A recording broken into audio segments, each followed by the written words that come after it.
Hello there, world of tankers. Welcome to the channel. I'm your host, Droodles Blitz, and in today's video, I'll be playing in the ATAC and Defender FVE. These two tier 9s are actually really interesting, and they could show us what the future of some autoloaders might be like for World of Tanks Blitz.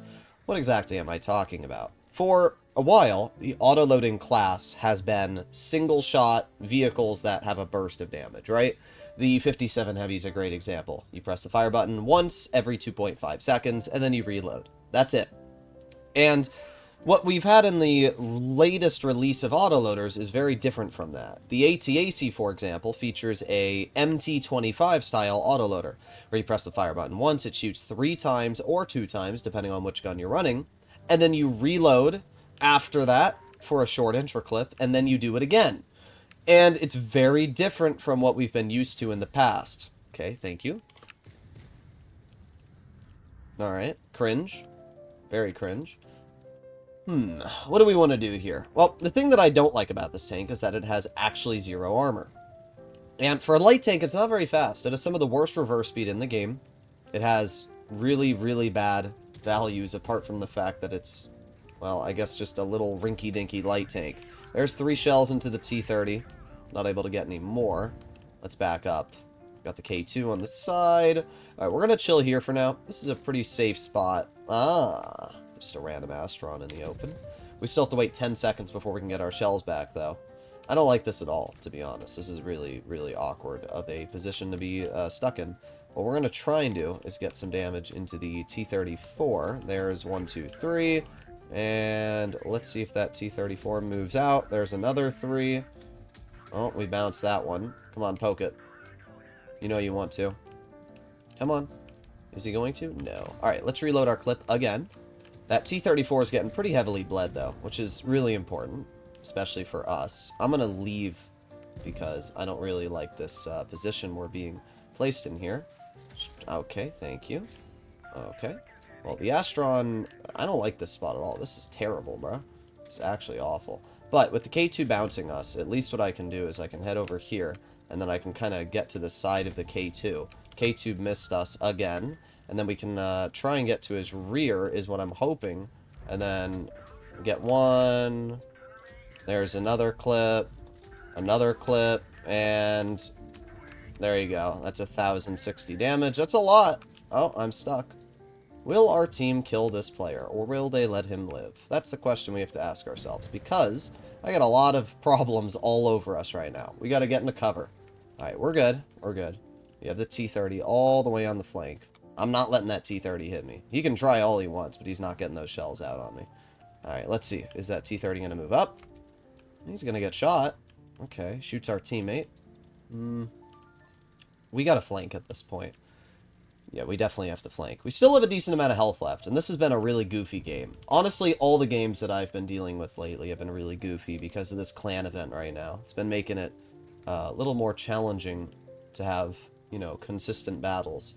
But we're gonna... I don't even know. I mean, we do have our SMV, who I'm hoping will be able to do something, because we have our Scorpion in the back, but it's not looking good right now. I'm assuming that the standard B is going to go into that bush there. Yep, there you go. Perfect. Okay, standard B is gone. We don't have to deal with that player anymore. Let's reload our clip again. And the problem is the Chimera and Astron are in platoon, so I can't really do much about that. And our SMV is just dying, which isn't very helpful. There's the Astron. Are we spotted? Of course we are. Of course. I drove into a wall, which doesn't really help me at all. Let's try and use this little wall here as cover. We know something's in the base, most likely the Astron. And with our Scorpion still sitting in the most useless spot, it's basically a guaranteed loss at this point. But we'll see if we can get at least a little bit of extra damage out. The problem with this tank is it's just so lightly armored that it's very hard to do anything super aggressive in it. There's the enemy Astron, which we get 1 shell into for 92. There's the T-30. That's the big boy that I want to deal with. Alright, there's the Chimera. Alright, here's what we're going to do. I'm going to leave. Going to go all the way wide over here. And I'm hoping that I have enough camouflage so we can get into here before the enemy spots me. Indeed we did, which is obviously really important. Alright. We have to go this way. Fully wide. Alright. We have to take this T-30 out. That's the first thing that needs to happen. So what we're going to do is we're going to start aiming it on the side of that T-30. There's 270. That player's taken out of the game. That's really important. And with the Scorpion hitting those shots, it actually puts us in a really good area now, because the Astron is a pretty easy clear. Chimera's rushing our teammate. So we need to wait 6 more seconds for our shells to come back. 5, 4, 3, 2, 1. Okay, we have our shots. Now we can start aiming it on this player. There's 1, 2. Okay, good. That player's taken out of the game. We reload again. Now we gotta hope that our Scorpion does a good job, and we can kind of chill and cover here, right? So, we're up to 3,100 damage. We should be unspotted at this point. So let's move all the way up here. There's only a minute left. Okay. Okay, there's the Chimera. I have to push up, I would say, at this point. I kind of have to. Let's see. What is the Chimera gonna do? Alright, let's keep going, let's keep going. We have to attack, bruh. We only have a minute.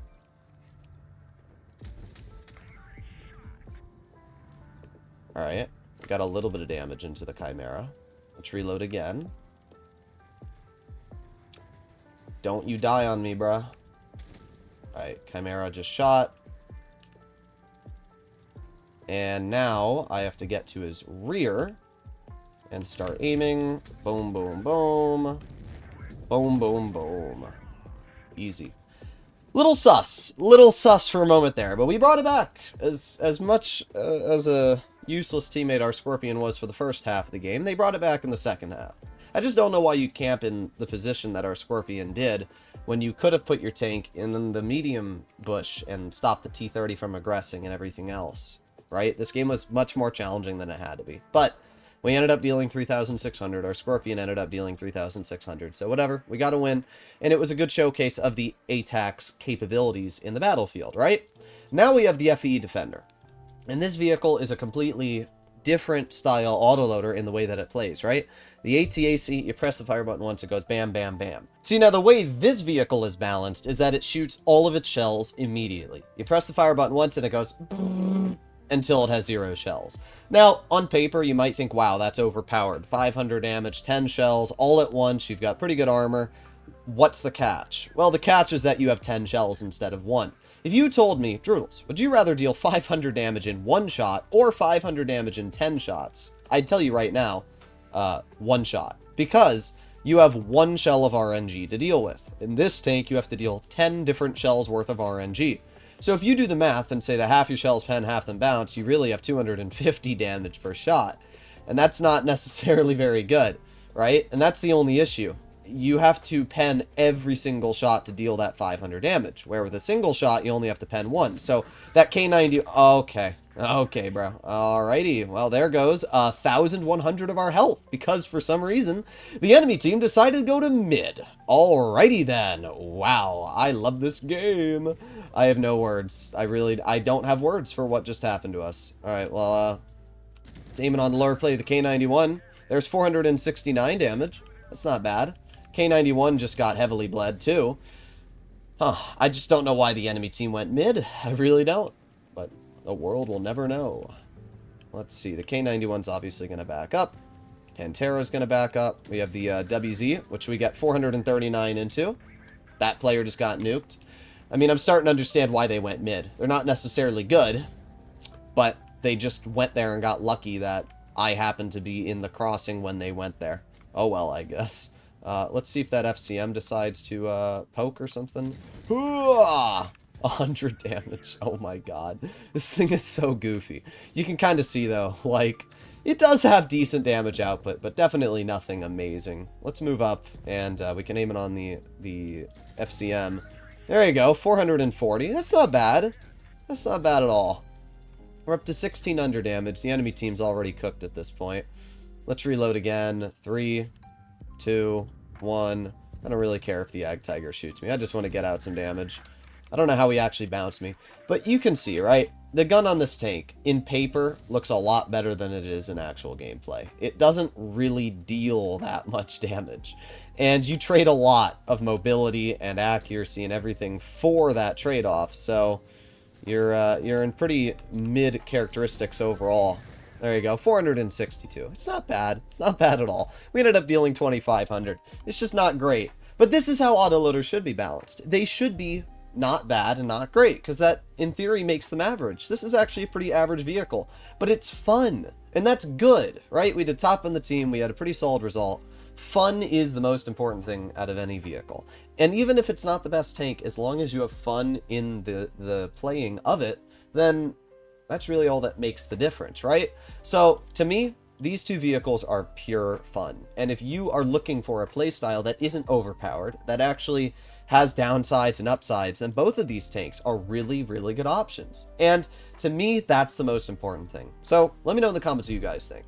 But what does this mean for the future of balancing? I think that Wargaming is going to be releasing more vehicles like this. And I think realistically, we're going to be seeing the ATAC come into the game. That is the auto-loading tier 10 Czechoslovakian light tanks on PC. And they burst all their damage immediately. I think that we're going to be looking at that with this tank in the future, or something along those lines.